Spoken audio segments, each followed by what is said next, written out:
Hi there, and welcome to this quite special stream. Because, this one is not only the 50th of OctoPrint On Air, but it's actually a birthday stream because OctoPrint is turning 10 years of age on this Christmas. So, hooray! 10 years! I certainly did not expect to be here.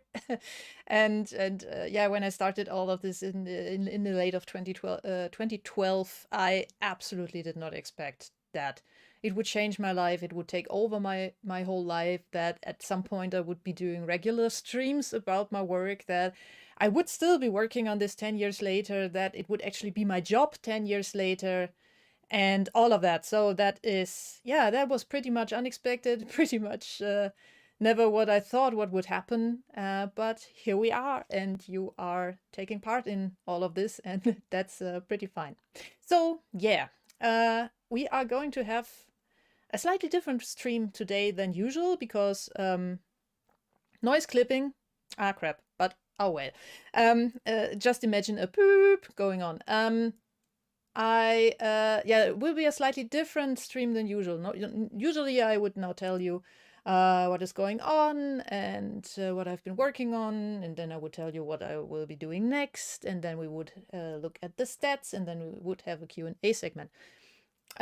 We will have a chance to answer questions and all of that. I'm keeping an eye on the live chat all the time right now already, and so if you're watching this now and want to ask anything that has always been on your mind or something like that and you never got a chance to ask, just ask away, and I will try to keep up with everything.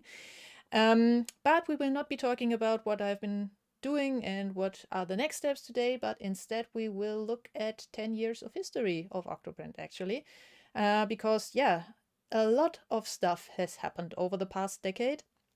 And I thought, I've mentioned this here and there on podcasts or in videos, in calls with interviews or something like that. But I think I never really went over how all of this happened and stuff in this format here. So I thought that is something that we would do today. And I brought a timeline, I brought some pictures, and more importantly, I also brought cake. So I might be munching on this a bit because I've been really, really interested in how they taste. They smell absolutely amazing. I bought them at a store an online store that prints stuff on cupcakes. So this is a chocolate chip cupcake, and I actually have 9 of these. And some of my buddies will get to eat them tomorrow, or most of them tomorrow, and the rest of them will be eaten by my partner and me. And I might be eating that one on the stream, but I'm not sure yet because, me sitting here and munching is maybe not that interesting to you, but it smells really, really great. So, I might nibble on it at least. Frank, I've seen your question, and that actually is a great, great switch over to what I wanted to show you. So this is 10 years of history of OctoPrint from December 25th of 2012 up until today. And I will go over all of this in a bit, but first I just want to tell you how I actually started with all of this, why I started with all of this, and that nicely fits Frank's question if I still have my first 3D printer that kickstarted all of this.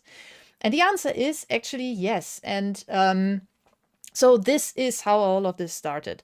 Back in November 2012, I ordered that one, my first Ultimaker Classic, horribly expensive back then, and sometime a week later, November 20th or something, I got this message up there that you see on this package, which says Frau Heuske, schweres Paket bei, and then a shortage of the name of a neighbor, and that basically means Miss Heuske, heavy packet at your neighbor. And so I picked that up from a lovely neighbor, and she was very, very worried that it was too heavy for me or something like that. And yeah, lovely person. Sadly, no longer with us, but yeah, such a lovely lady. And yeah, so that was my Ultimaker. And I built that up over the course of 3 days or something, always in evenings. The backplate actually was missing in the beginning, which made everything a bit tricky, because I could not build up the frame at first. I had to wait until they shipped the missing backplate to me from the Netherlands, and so I pretty much built that thing backwards, because I built the build plate and the XY carriage and all of that stuff, and everything that I could build without having to mount it anywhere. And then on Saturday, the original package arrived on Wednesday, I think, and then on Saturday the replacement backplate arrived, and that was when I finally finished that thing. And I immediately started printing and having fun with that. But yeah, it was a bit annoying to have it sit on my floor here right next to me, and yeah, being quite loud, and also the smell of molten PLA, why not as bad as molten ABS, still was something that I did not want to inhale for hours on end, and especially not while it was also taking up my computer here in the desk. Because the thing is, back then, when you see there is no display on that thing, there is no controller knob on that thing, a controller that could have printed from an SD card as well and stuff would have cost me an additional 100 euros on top of the already quite expensive printer. So I decided, no, I'm going to just tether it to my PC, and that will work fine, I hope. And well, in theory, it did work fine, but as I said, it was producing noises and fumes, and it was annoying. So I figured, okay, I'll get one of these little single PCB board computer thingies that had come out in that year, which you can see here. That is a first-gen Raspberry Pi that I mounted into into a freshly printed thingy mount that I had found on Thingiverse, and yeah, simply put it underneath the printer. And you can also see, so this is how good and very, very, very expensive printers looked like 10 years ago. Plywood, laser cut, that whole thing smelled like a wood fire, and my cable management probably wasn't also the best, but it worked, and that was the most important part. And yeah, unheated bed, good point. It was a 1 centimeter thick acrylic sheet of a print bed over here, on which you had to put blue tape, and also no auto leveling or anything like that. So getting this plate leveled and then stuff actually to stick to it was also a bit of a challenge here and there. So yeah, good times. Early start of everything. And since Frank is just joking how the times were when you could still buy a Raspberry Pi, funnily enough, getting my hands on that one proved to be quite difficult, because they had just released in that year and are still somewhat hard to come by and sold out everywhere. So right now this all feels a bit like been there, done that. And yeah, let's see how that continues. Okay. So I put that under there, and then I figured, okay, there must be some kind of software that I can throw on there and connect the printer to it, and just throw some kind of Wi-Fi dongle in there. And then I'd surely be able to just run all the print jobs from that piece of software, and ideally also monitor it in a web interface. There surely must be something like that. No, there wasn't. So it was funny that that what I found back then, because yeah, there were web interfaces that allowed you to control the 3D printer, or rather that to send jobs to a 3D printer. Very basic stuff, like no Ajax, no real-time monitoring, more like a basic web form that allowed you to upload a G-code file and hit send, and then it would do magic. The problem was absolutely no back channel. So you didn't know if it was actually doing what it was supposed to be doing. You had no way to monitor the thing unless you actually physically stood next to it. So not really what I wanted, because I wanted to get it out of my room. Yeah, so Christmas was coming closer, and with it holidays, and with it my vacation, my yearly Christmas vacation. And so I figured, well, okay, I've been looking for some kind of pet project anyhow. I'll just write something. How hard can it be? Famous last words. Yeah, and so I first sat down and tried to figure out how all this communication stuff actually works, and try to make a technology stack decision. Actually, in the beginning, I thought about using Node.js because that was also something that I wanted to get my feet wet.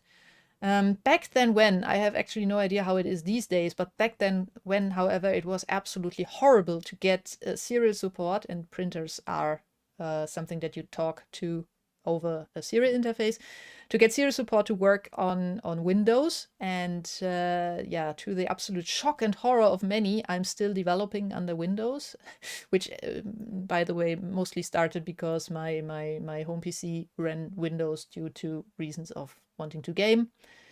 Ironically, now I mostly game under Linux on my Steam Deck, but the times are changing. And so I looked elsewhere, and I was already fairly fluentish in Python due to my time as a system administrator, where I automated some stuff with Python. And I realized that Cura, which you all probably also have heard of, and which also still is around and predates OctoPrint by 1 or 1.5 years, roughly, happened to be written in Python, happened to have a communication layer with which to talk to printers, which already implemented all of the protocol, or rather what I thought was all of the protocol, to speak to a printer. And so my initial approach was just to take Cura and modify it slightly so that it could also show its communication layer, or expose its communication layer via a very, very basic web interface. And this is the very, very, very first screenshot of what is now known as OctoPrint that I published on the 3D, in the 3D printing group on Google Plus on December 25th, 2012, after something like half a week of working here and there during the day, because I already had vacation. So I just, yeah, figured all that up, dug into the code of Cura, looked where I could just put all of this stuff in so that it would work. And this basically just was Cura with some more stuff which you could enable with some command line command stuff. And so yeah, so this was the state of what is now known as OctoPrint on 2012, in the late of 2012. And so some days late, a few days later, it started then to look like that. I had wrapped my head a bit around Bootstrap. I implemented the graph, and most of the implementation of the graph is actually still the same code as it was 10 years ago. And there were these 4 tabs up here, which basically mirrored the functionality in Cura itself. There was this printer state thingy, which also looks quite familiar, I guess, and a file list now also that allowed you to upload some files to then be stored on the server side so that you could reprint things. Because in the prior thing here, you really only could upload one file and immediately print it, and then monitor the temperatures, and in the terminal tab also see the terminal lines that went over to the printer, so the serial communication. So here we already had a bit of a file history and some basic management functionality. But yeah, it was still a case of select a file to print and it would immediately start printing. There was no analysis going on. There was nothing like that. And but it worked. So I actually was I have no idea what file I was printing here, because as you can see, there's not yet anything telling you which file is currently selected and printing. But yeah, so this must have been something like December 28th or so. And then shortly after that, I finally managed to get, so that was shortly after, or I mean, no, actually close to the end of my vacation at the start of January, I got the webcam support to work. And I remember being quite proud about that, because my first attempt was trying to do that over via OpenCV and directly accessing the webcam from OctoPrint itself, but that performed like an absolute nightmare, a stuttering mess on the Raspberry Pi 1 with its, I think, 800 megahertz and 256 megabytes of RAM or something like that. Single core, really slow thing. And yeah, basically a Raspberry Pi Zero.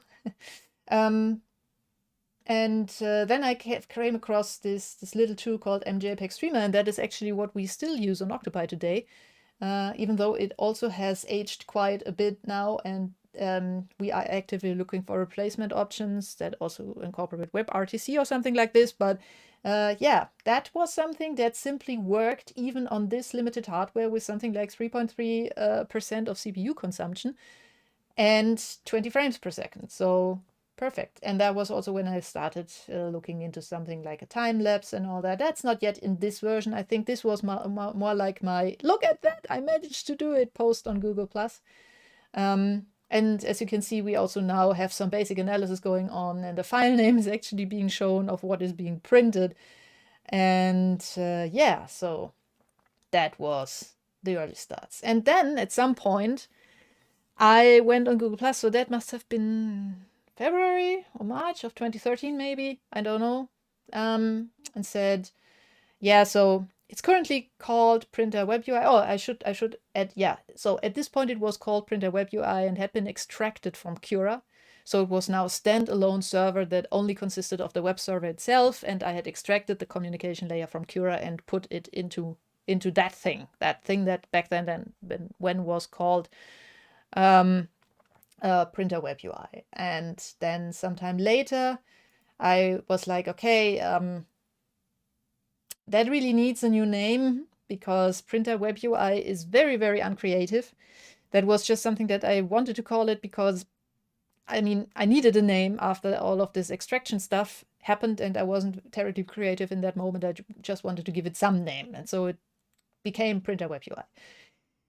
So again, I went to Google Plus and said, hey, so this thing that I'm building now, I really don't like its name, and I think it also needs a logo, because yeah, something at least to visually identify it, maybe also to throw on some kind of website or something. And a good buddy of mine, Andreas Gore, who also happens to be the creator and maintainer of the DokuWiki project, said, whenever I'm looking for a new name for a name for a new project, what I do is I pick a cute animal, preferably something with tentacles, and go from there. And that was the point when my best friend Janina, who I think is also in this chat here today, yeah, she is, came in and said, well, yeah, I have some ideas with tentacles. I just drew this kraken the other day up here. And back then, when I wasn't entirely sure about the whole idea of having tentacled animals be the mascot of OctoPrint, and I actually was more going into the direction of someone like a scryer looking into a crystal ball and watching the print from afar that way. And so I told her that, and then this were her first concept ideas. But the whole comment thread on my post pretty much just galloped away with the idea of using the kraken, the octopus. And then Andy went, hey, yeah, we could use that. We could call it OctoPrint. And I distinctly remember saying, no, we are not calling it OctoPrint.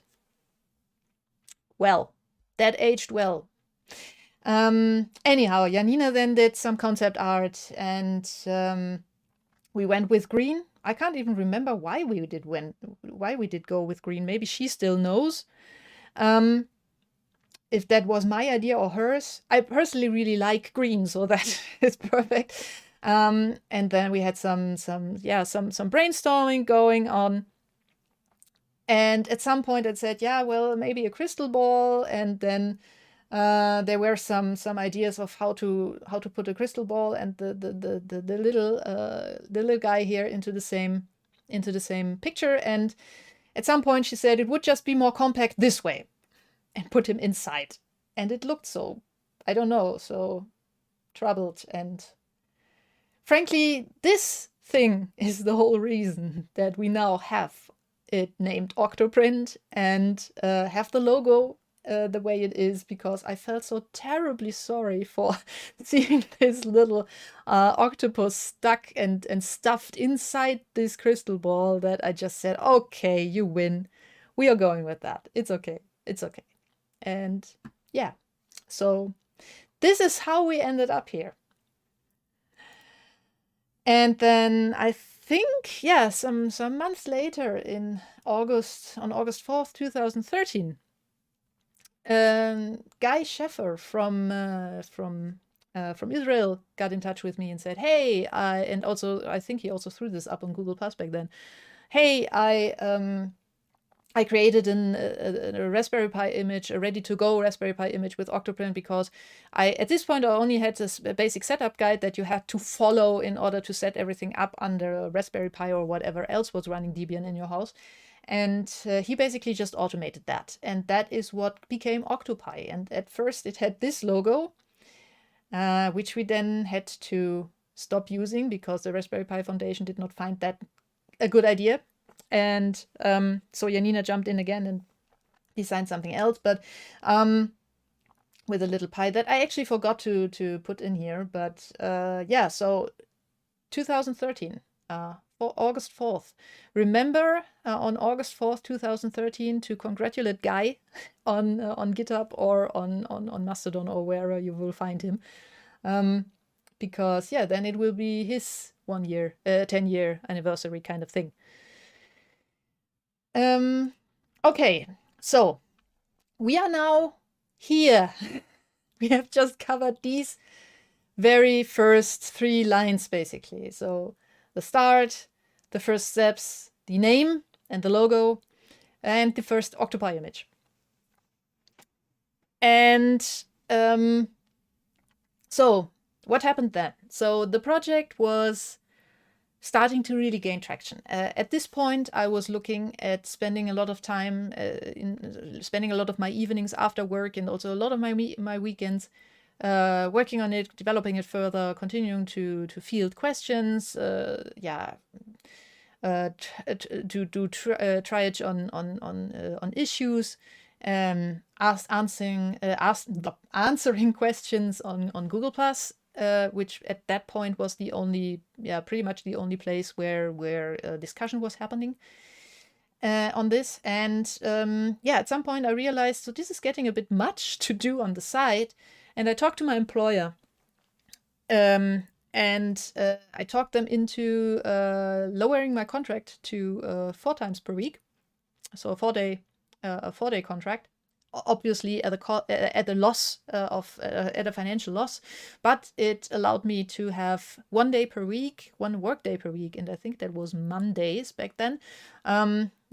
Dedicated to working on OctoPrint. So in September 2013, that on September 1st, 2013, actually that went live, this contract edition.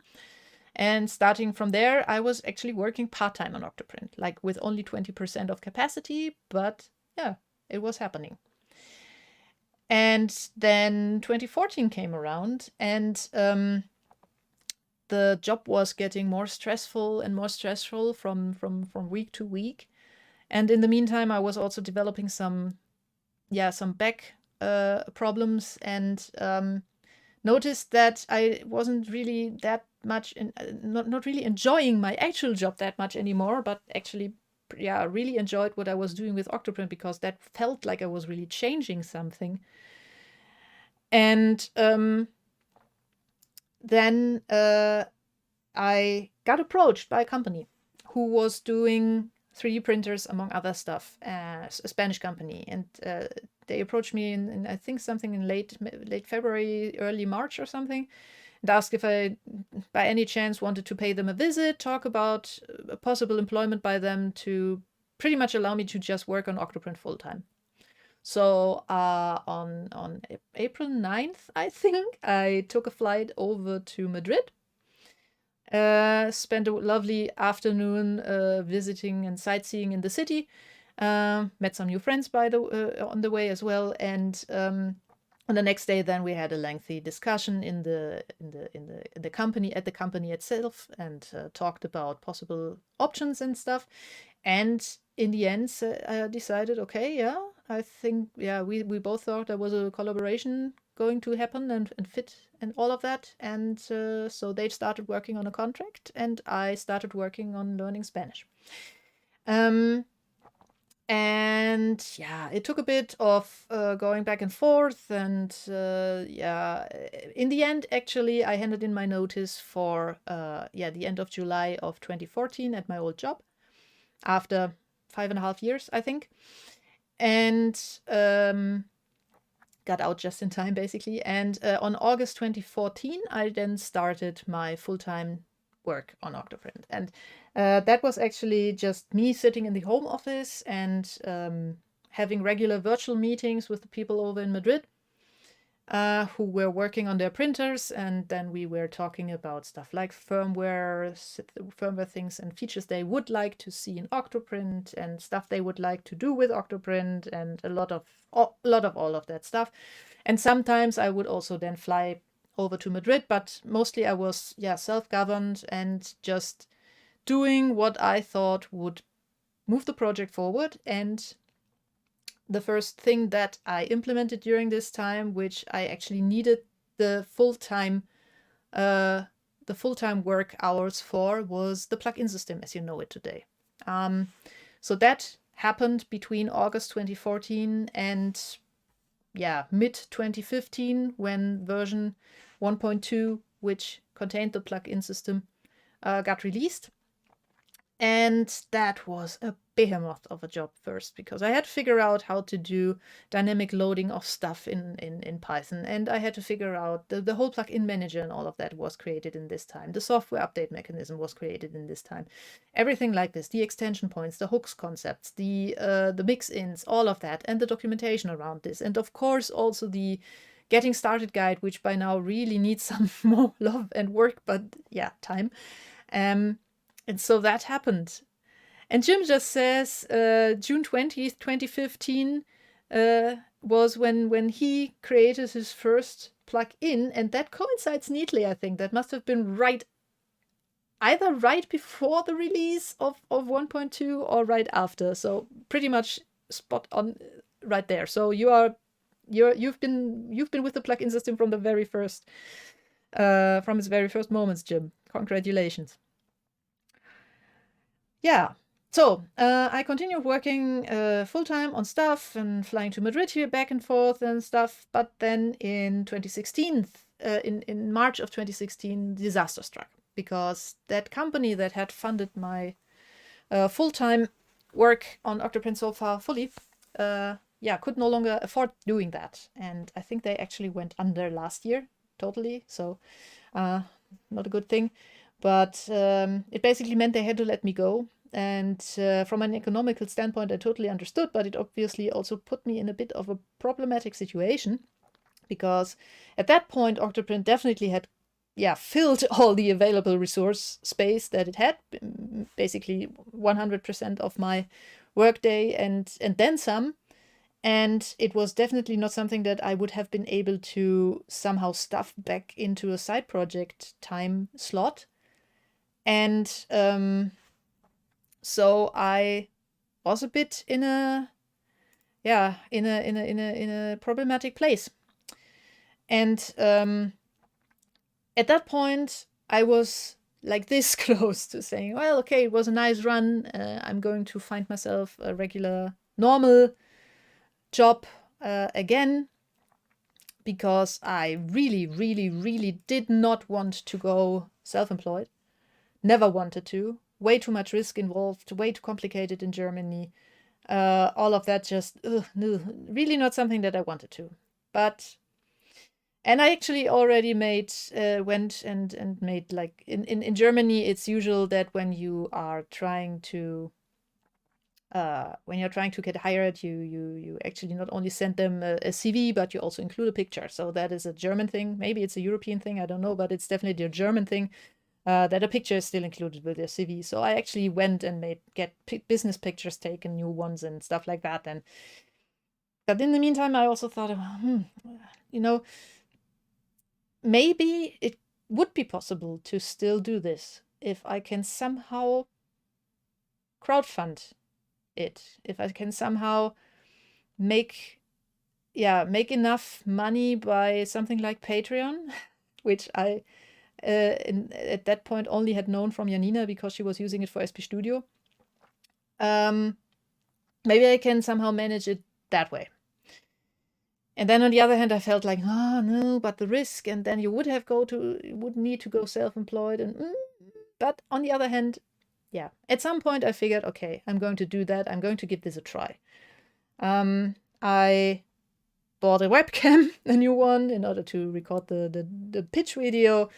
I went through something like 3 days of recording what would be a 2-minute pitch video, and there's still a blooper reel on the channel somewhere if you want to get a few laughs in.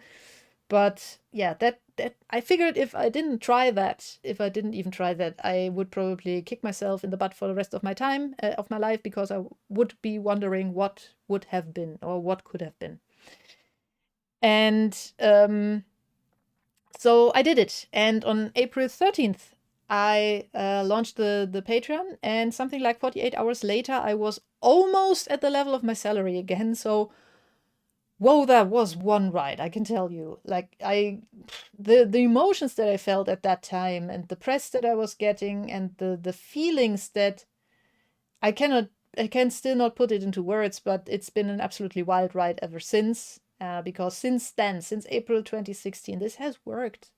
Like, I have not had I've not been regularly employed anymore since then. I've been self-employed ever since. I've done some freelance work left and right, always involving customizations of OctoPrint or trainings surrounding OctoPrint.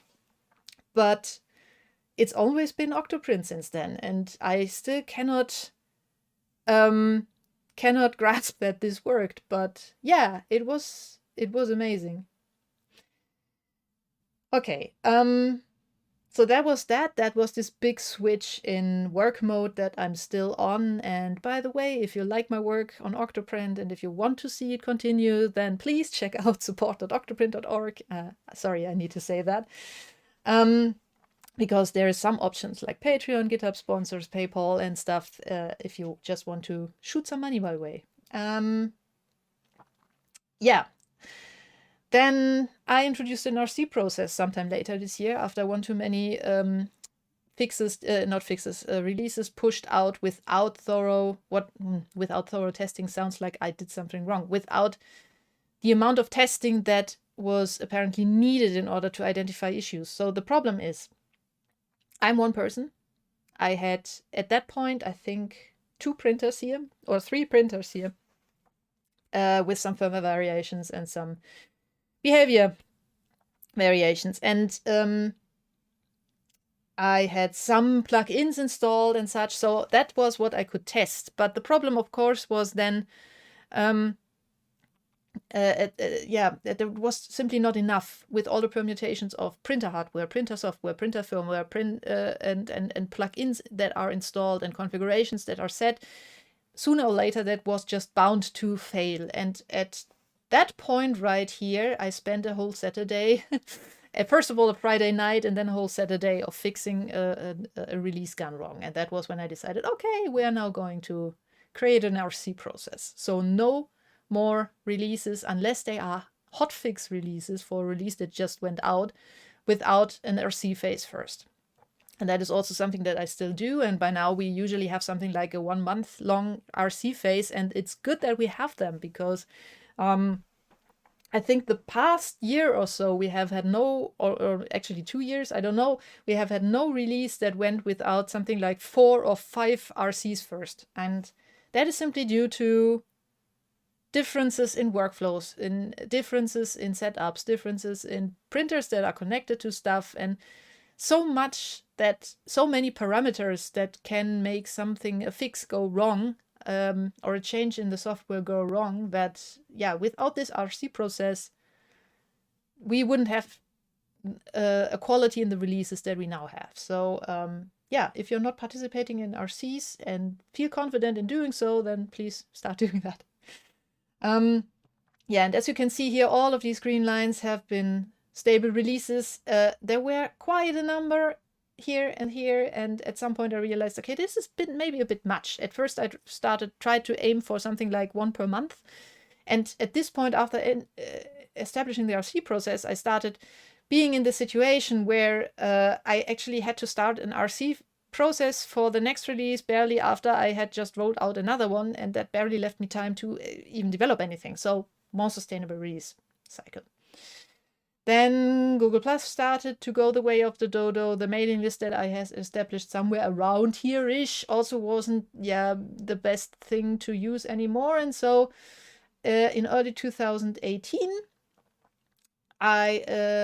we created a community forum with two fancy admins on my side that helped me with everything, and mostly really just run it for me because less stuff that I need to do.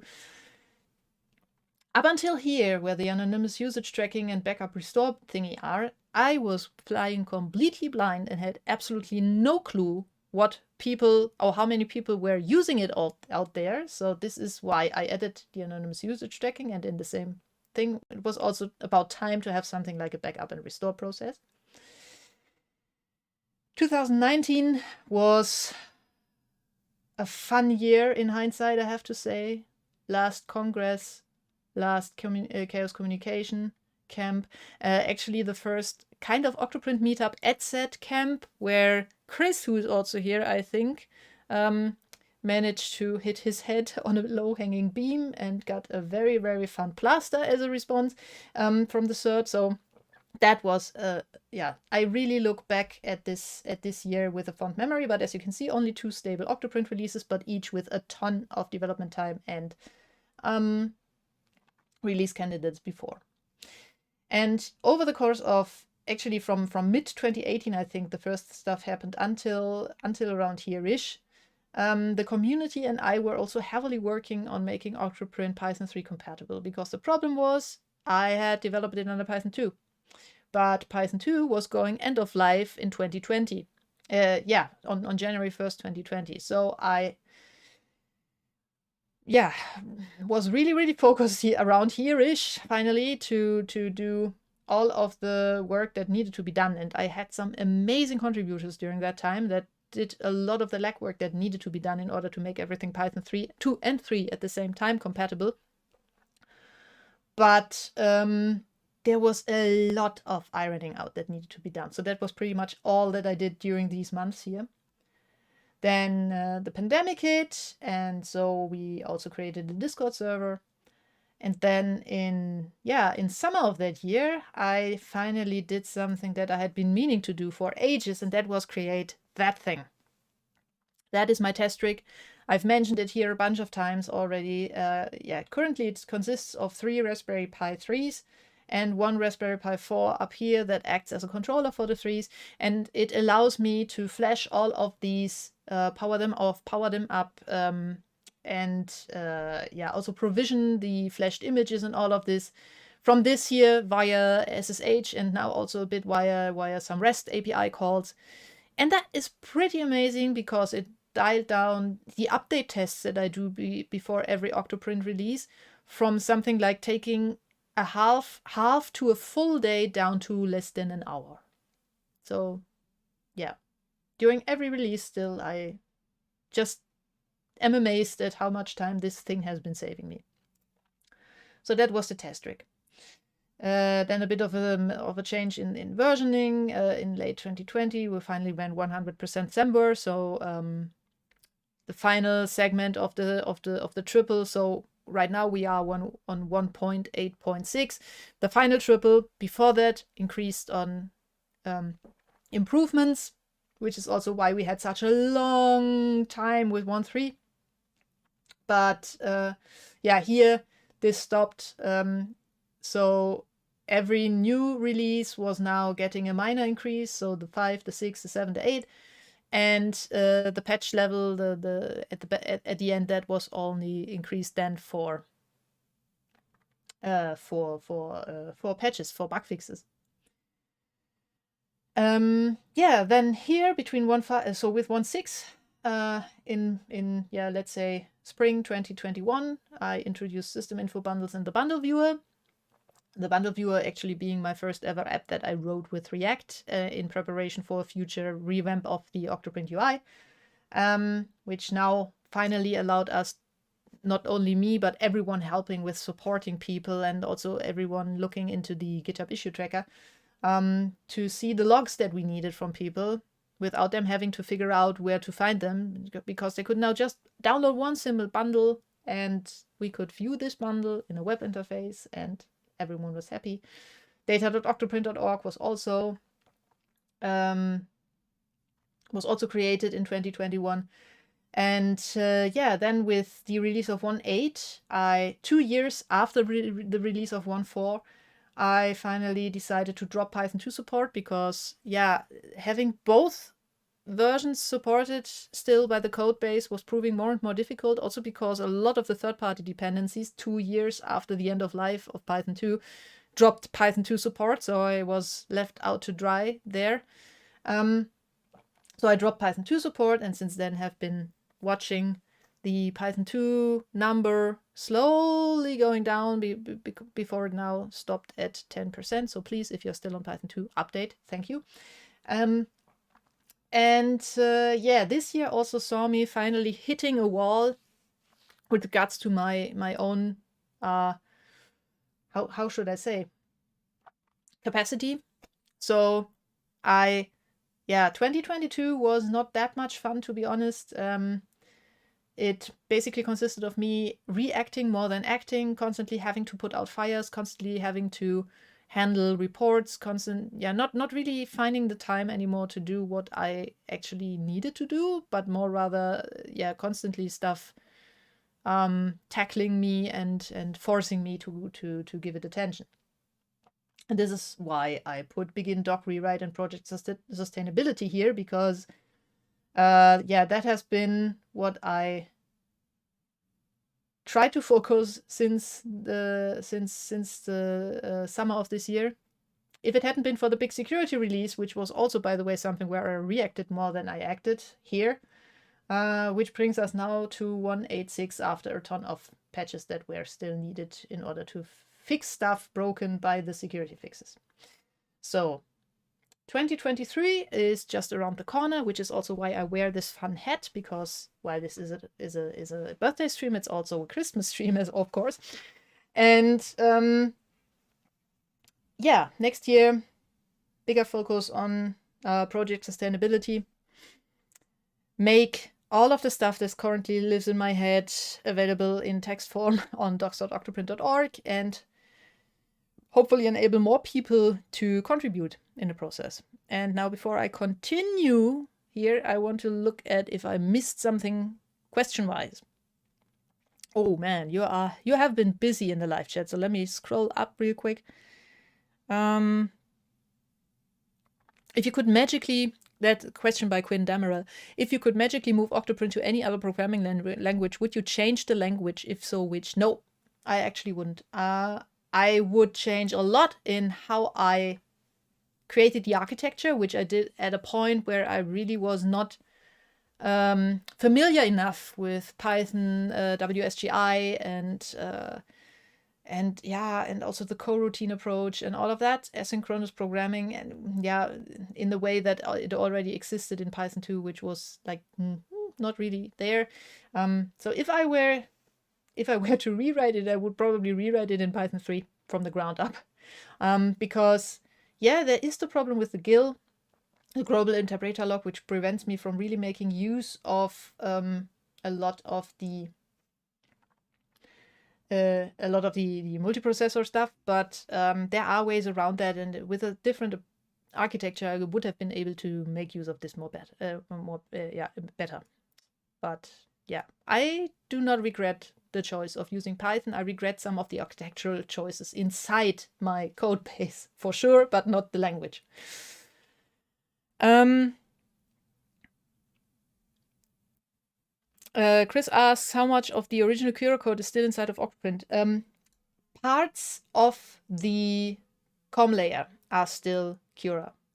Like there are actually still, I think, some comments in there, but I have refactored and refactored it so heavily over the years that I'm not sure if there is more than two or three code snippet lengths still, lines of code snippets still that are the same as it used to be back then.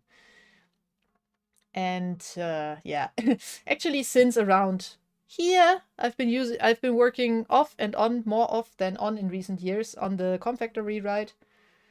Somewhere around here, had to realize that everything I had worked on for the past 2 years wouldn't work with Marlin versions heavily used on Chinese printers because they still contained a certain bug that I fixed back then, and which is no longer present, which meant basically that commands were not acknowledged in the same order that they were sent. So here I had to start anew. Terrible stuff happened here when I lost the funding. Terrible stuff happened here when, let's just say, my personal life got disrupted quite harshly. Terrible stuff happened here when a pandemic hit. And let's see what happens next when I start working on it. I try to not make it as bad as a pandemic, okay?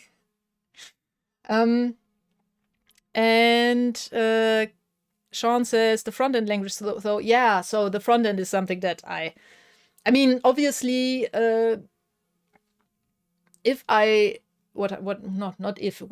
when we rewrite the front end, which, by the way, relaunching the front end isn't that easy as it might look at first because of all the plugins that rely on the old front end code. So that is also why in 1.3.0 OctoPrint introduced. Let me actually why in 1.3.0 OctoPrint actually introduced UI plugins, which, to my knowledge, sadly, so next to no one actually has used so far.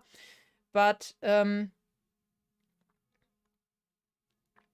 if I were, or when I will rewrite that stuff, or when we as the community will rewrite that stuff, the current idea is React, and maybe also TypeScript instead of JavaScript, because that would make some stuff way easier to make sure that it works.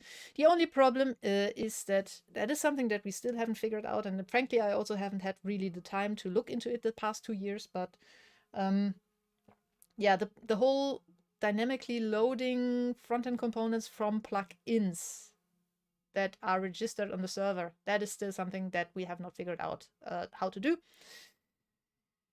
But maybe TypeScript. Certainly, I mean, JavaScript is something you don't really get around.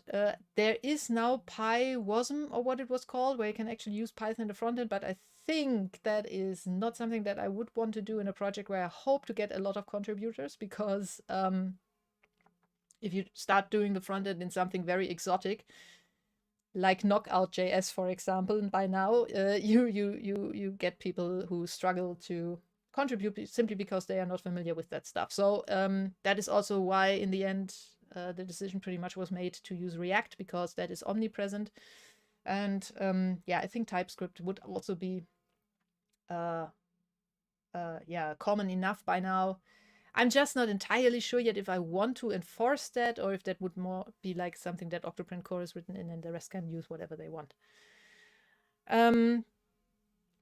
Rodrigo asked, any plans to improve the Clipper support? I would say I leave this up for people who actually use Clipper. I don't. And frankly, I also don't have the time to focus on one specific firmware when I have to support so many others. Janina asked, you sometimes told me about interesting, strange 3D printing projects, companies which use OctoPrint, or at least wanted to use it. What were some interesting uses for it you remember? So Type A machines at one point actually bundled OctoPrint with their machines, and I think Maker Gear also did that, and Leapfrog. There was also, sorry, my throat is a bit dry. Let me quickly solve that. There was also a Google Glass integration at some point, if anyone still remembers that gadget, which was kind of fun. Because, yeah, the person who implemented it, I think it was Adam Bryant, but I'm not entirely sure if that's the right name anymore. That was also during Google Plus times. He made it so that it would give you the current picture from the webcam on the screen and show you the percentage of completion and all that. So that was kind of fun. I sadly never got the chance to play with it myself. I never got access to a Google Glass, and by now they are pretty much dead. But yeah, that was kind of fun. And then, of course, right behind me over there is a laser cutter that runs OctoPrint by Mr. Beam. So that was kind of fun because I also have one of these. So now whenever I laser cut something, I know my software is working down there in the background, among other things, of course. And that is all that right now I can think of. Yeah, I think someone actually uses it for pick and place. So yeah, PCB pick and place stuff to put the components on top of the PCB prior to soldering. And yeah, so that is about everything that I can think of from the top of my head right now. Then Aiden says Dart Flutter is a good way to get around JS and might provide a way of OctoPrint for OctoPrint to support native apps for viewing on mobile. Yeah, but I would like to stay as browser native as I can be. So as I said, the idea is basically to use stuff that a lot of people already use, which is a common denominator among potential contributors. And from my personal experience, JavaScript works, Python works, and then you enter stuff like Rust, Go, Dart, Flutter, whatever, and yeah, it already gets a bit thin. So that is the idea here. Did I miss something? No? Okay, then let me continue with the slide deck first before I start looking for more questions. But first I should probably switch you back to this. Because I wanted to give a shout out, and I actually have to switch myself off for that for a moment. I want to give a shout out to all of the people on here. Jim, Charlie, Weasel, Sean, Jup, Guy, Philip, Paul, Brian, Billy, Manuel, B. Morgan, Lemensis, Evald, Evergreen, Evergremlin, Taylor, Vikram, Char, Herbrain, and Sleepy2. Because all of these people have been quite active over the past couple of years and have been such a huge help for me, have put such a load off my shoulders in both, in triaging, in contributions, in managing the forums, in administrating the forums. So shout out to Jup and Sean here. With the creation of Octopi, Guy with the creation of Octo4A, Philip with the creation of OctoDeploy and Octo Script, I think it was called. OctoInstall, Paul, Docker, Brian, Billy helping with community management whenever we really need her. A ton of help in basically fielding support requests on both on Discourse, so on the community forums, and also on Discord from all of these down there. And then, of course, everyone that I always mention in the release notes who actually contributes code or helps in testing the RCs. So it's not just me; it's a village that is making this project or keeping this project alive. And yeah, please just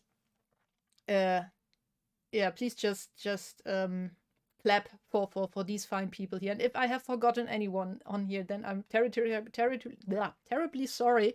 I tried my best to find all of the people that are actually like visible and constantly contributing and getting way too little thanks for that. So thank you. I wouldn't be able to do that without you. And yeah, huge applause for all of you. And that was my slide deck. And now you have my background image. By the way, that was in my summer vacation this year. Wrong button, right button. I'm getting a bit confused here with all the windows that are open and okay. And I just accidentally enabled my light, but who cares? Yeah, so that was all of the slides that I prepared, and I actually took way longer to go through them than I anticipated. But yeah, we still have something like 5 minutes left. So if you have any questions that I have not fielded yet, or if you want to say something, or I don't know, then this is your chance. And now I have my cough drop, and this is why I cannot really enjoy the cupcake now. That was poor planning on my part. But yeah, so maybe while you're trying to come up with any kind of questions and stuff, some minor words on what is going to happen next. So this is actually one of my final appointments this year, apart from a 5th booster shot on Wednesday.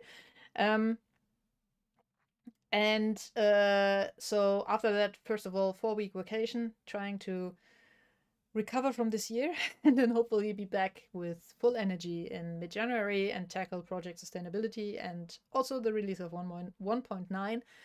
But yeah. Aiden asked, what's your favorite 3D printer controller board? I honestly don't have one, I have to admit. I've been completely out of the loop with regards to hardware, current hardware. I have an... I don't even know the name of it anymore. I have a big TreeTech replacement board, 32-bit in my Ender 3 Pro, and that is quite nice. I'm also still quite happy with the Einzi in my Mark III. So yeah, I can't say that I'm like, oh, this is the controller board that you have to have. I'm also not someone who says this is the printer that you have to have, or this is the filament that you have to have. And side note, also not that this is the firmware that you have to have. So the only thing that I'm pretty much set on is that OctoPrint is the host software that you have to have. No, not really, actually. If you don't want to use it, I'm not forcing anyone. So yeah. David says, thank you for all the development and thoroughness you put into this project. I use it often and so appreciate your efforts. That is really glad. I'm really glad to hear that. The thing with this project is that sometimes it feels like I throw a ton of work on stuff that, like maintenance, like keeping stuff backwards compatible, like quality assurance, and this is very invisible. So sometimes hearing this is really great to hear. And Sean says, Gina knows all the offending vendors, though, when she digs into comms. Yep, and I'm not going to name them here. And name and shame, no, but let's just say there are some hardware vendors and some firmware forks where I cringe hard when I read that a user has them in use and has problems, because that usually is because reasons. Aiden asks, would you ever want to do a native OctoPrint integration on a fancy controller board so a separate mini PC Raspberry isn't required? I would maybe be tempted to do that in a collab, but I do not want to concentrate my work, my limited time on just one kind of hardware in any way. So this is also why OctoPrint doesn't focus on one firmware specifically, or why OctoPrint isn't Raspberry Pi only. You do not need a Pi. You can use something else. It only has to be able to run Python 3. Which, by the way, is funnily enough something a lot of people seem to forget or seem to not know. But yeah, I wrote it initially to be run on a Raspberry Pi, but you have a laptop, use it. You have a NAS, use it. You have some other SPC than a Raspberry Pi, use it. You have an old PC, use it. You have, I don't know, a NUC, an Intel NUC lying around somewhere, use it. All of that works. It's not a problem.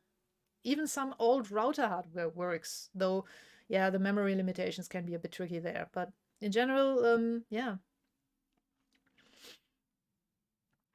Raphael says he uses OctoPrint for almost 8 years now on a daily basis. Great software, thanks. And yeah, that's quite a long time as well, right? Yeah, as I said, I still cannot grasp that this has been 10 years now, or will be on. I mean, actually, I was thinking about it and brainstorming it and writing the first couple of lines of code and then throwing them away again around this time 10 years ago. But the actual birthday is on December 25th. But for obvious reasons, like family and Christmas and all of that, I did not want to do this stream then.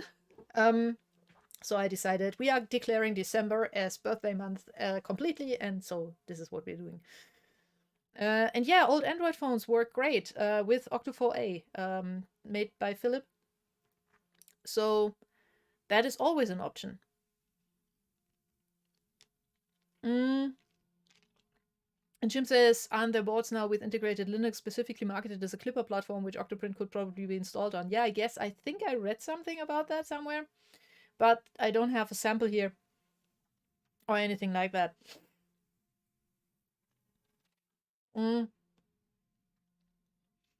Yeah. The Hiker Dad says he uses an old Chromebook with Linux as native.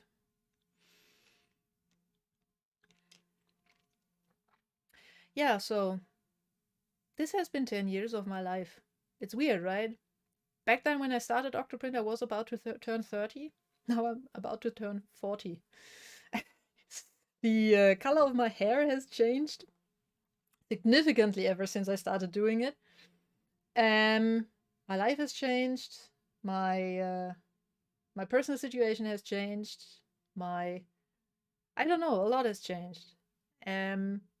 But it works, and I'm still really, really glad that I was able to create something that apparently hit a nerve with many people. And yeah, because before OctoPrint, I was working as an IT consultant with a custom solutions company and writing software enterprise software in Java for the customer. And a lot of the stuff that back then I had to write was like stuff I would never have wanted to use, like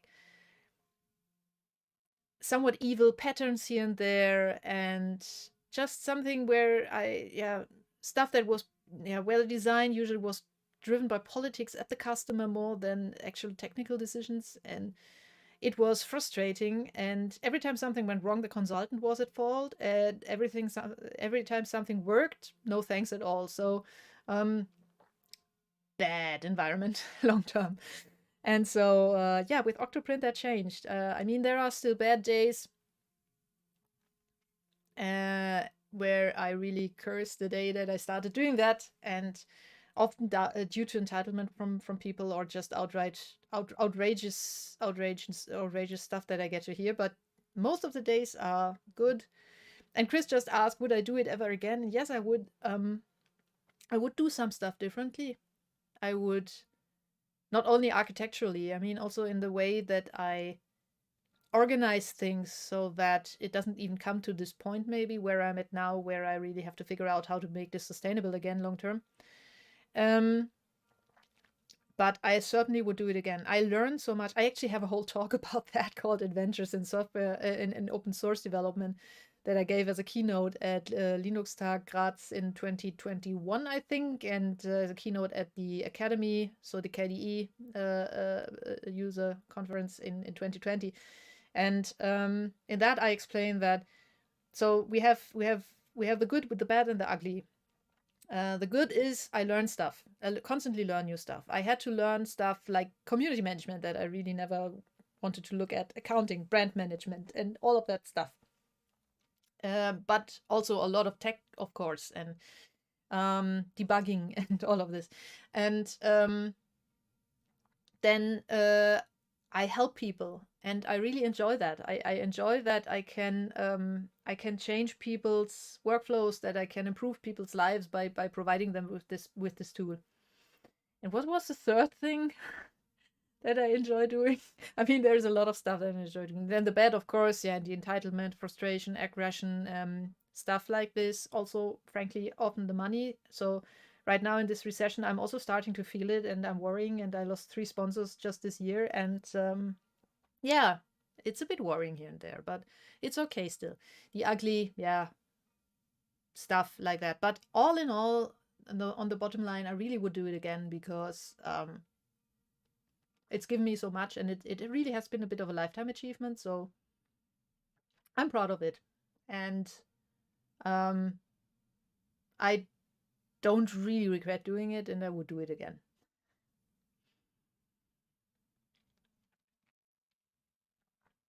Um, Lots of you are thanking me for my dedication, so you're welcome, and thank you, Janina, for these kind words. Um, Chris asks, how many times have you just wanted to start over now that you're a more experienced developer? I should say more experienced Python developer, because that is really is the issue here. A bunch of times, I would say, but the thing is that was only more like if I could only burn down all of it and start anew, and not something that I really wanted to do, because there has been so much work. And if I just look at how long it has been taking me to get forward and move forward with the combo refactoring stuff, I really wanted to curse just now, if you might have noticed. Because all of the knowledge that I built about how printer communication works over the years is currently codified pretty much in the com layer. Well, most of it at least. So the stuff that is relevant to communication, and which is not specific to some kind of broken firmware that lives out there on some printers. And rewriting that, while a good idea in general and something that I really, really want to do. And yeah, well, I mean, the rewrite is mostly finished, or it was mostly finished a year ago when I last had time to work on it. Means recodifying all of that knowledge, making mistakes again, making wrong assumptions again, and all of that. So a full-blown rewrite would be something that, as tempting as it would be with my new knowledge and all that, it just feels wrong. And Frank says small steps will take you forward too. Just keep taking those little steps. And yeah, exactly. I mean, it's more like operating on the beating heart, but it works. And it's also something that doesn't mean that I vanish for a year or so doing nothing. And then when I come back, the community is gone and the whole platform is gone. But hey, I have a shiny new piece of software. Exactly what Dania just said.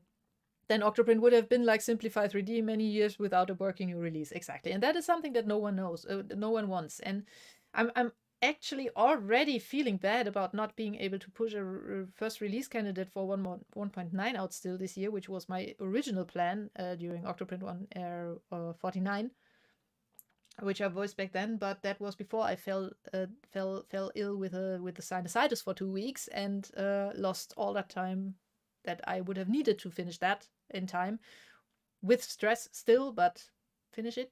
So yeah, 2023 it is then.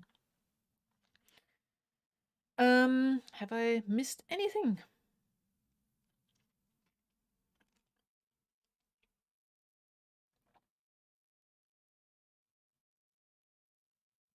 Oh, and Scott says, thanks, Gina, for setting a great example of how to run a project. I take inspiration from it every day. That really means a lot to me, Scott. By the way, Scott from Marlin, if you don't know. Yeah, so that is, thank you. that is lovely to hear. And I also hope at some point we get to meet again. I don't think that I will attend 3D Meetup Sweden next year yet, because I'm currently trying to dial a bit back on my commitments with regards to events and such. But maybe something like Form Next or so. I don't know. We'll see. Okay, so currently the questions seem to have died down a bit. The Hiker Dad asks, what method do you prefer for donations? Well, I prefer GitHub sponsors for recurring and PayPal for one time. So that would be lovely. Thank you in advance. Of course, if you want some more perks, then Patreon is the way to go, but that means I don't get everything because they take a small, I think 5% or so of fee, and then also there is the payment fees on top. Yeah, but I think that is all. We have we are already 10 minutes over time, but I don't worry about that. So I'm going to wait a couple of minutes more. My cough drop is finally done. Almost, at least. But if I now bite into that cake, it will taste more of Sanddorn than cake. So I guess it will be dessert after all. We're going to have an oven cheese in a sec as dinner when I'm done here.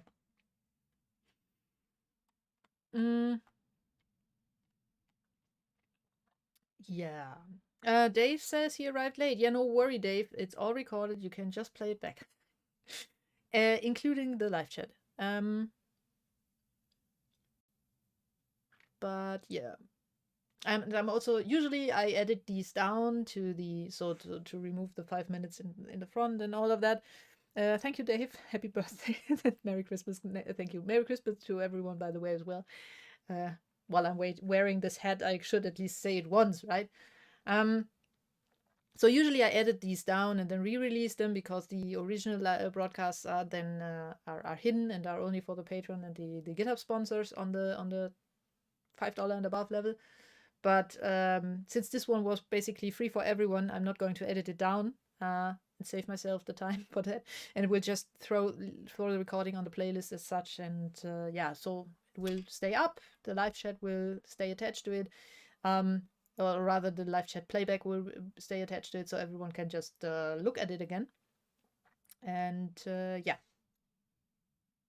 And you know what? I'm now at least going to give this a bite live. Yeah, I cannot have a birthday party without at least taking a bite of the cake. So the layer thing here is eatable, but I remember it being a bit weird.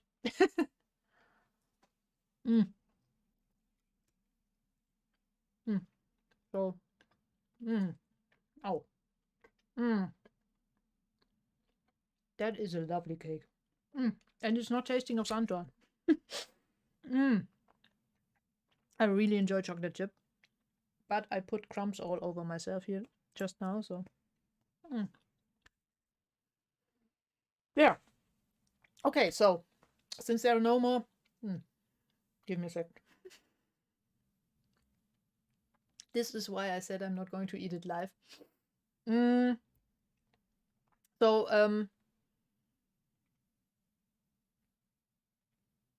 So since there is no more questions, as far as I can see, about Frank says, congrats on the 10 years. Thanks for all you do. Thanks all OctoPrint contributors. And for the final note, Merry Christmas and a Happy New Year. Looking forward to what 2023 brings. Yeah, the same to you.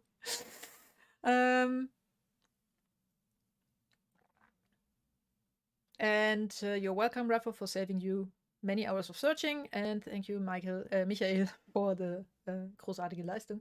Yeah, so as I was trying to say, since there are no more questions left, and also the head is getting a bit warm, I gotta say, and the stomach is crumbling despite just having taken a bite out of the Octo cupcake. Yeah, I think I'm going to wrap this up. The recording will be live. I will also try to. I'm not entirely sure yet if I will try to do a write-up on the blog with the history or just like refer people to the video. Probably the latter, to be honest, because that was quite a lot. But expect a notification about a new blog post somewhere this week with another thank you for me and another 10 years, whoop. And other than that, I wish all of you a Happy New Year and a Merry Christmas. Not in that order, obviously. I'm getting tired.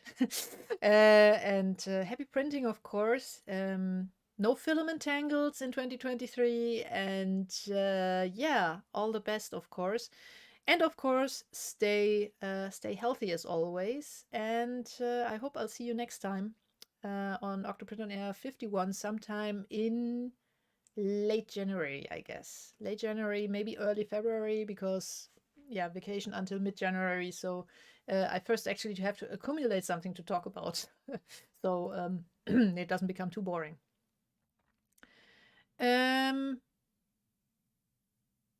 Also, Frank says make an actual history page. It's actually a good idea. Not sure if I can.